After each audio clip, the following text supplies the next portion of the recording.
I spent the morning of Super Bowl Sunday walking along the bay and staring at the city in Candlestick Park, wondering what the day would hold for the local football team and its fans. I went to the grocery store and every other person was wearing their 49ers gear.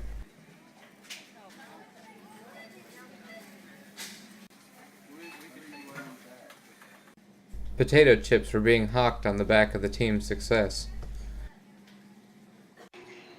I was going to watch the game at my friend Brian's house in the city and caught the BART from Fruitvale Station. Even in the heart of Oakland, fans were out and about.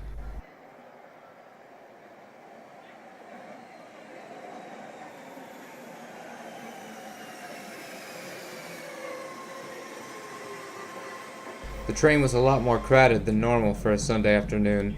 A lot of the people, like me, were headed into the city to watch the game. Brian lives in the Sunset District all the way across town, but instead of transferring to Muni, I thought I'd get out at Embarcadero Station and walk the last few miles to try and soak up the pregame vibe of the streets.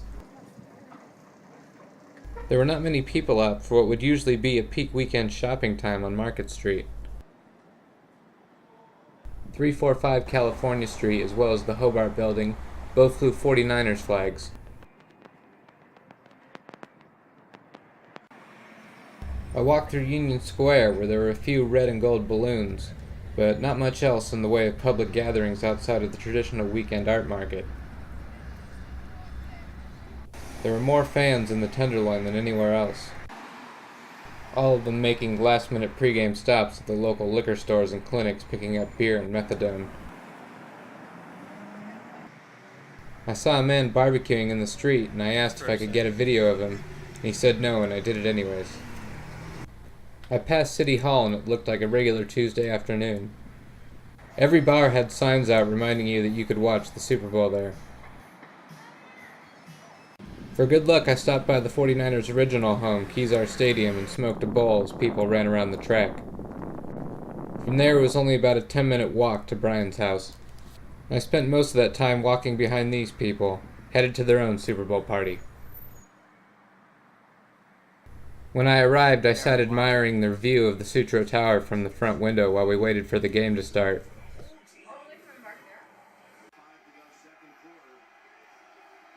And the crowd at Brian's were anxious to riot, but unfortunately it wasn't to be.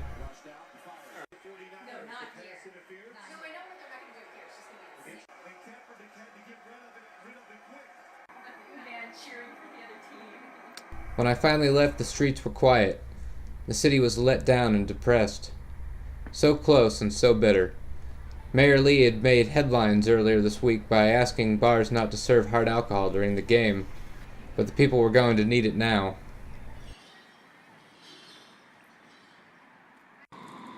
In the end, I had to settle for riding a Muni train rather than burning one. I got off at Powell Street to transfer and quickly stuck my head above ground to see the attitude of the streets of downtown, but it was mostly just homeless people and garbage trucks. On the BART platform, this man was having to be consoled by his partner as he tried to put his team's devastating defeat out of his mind.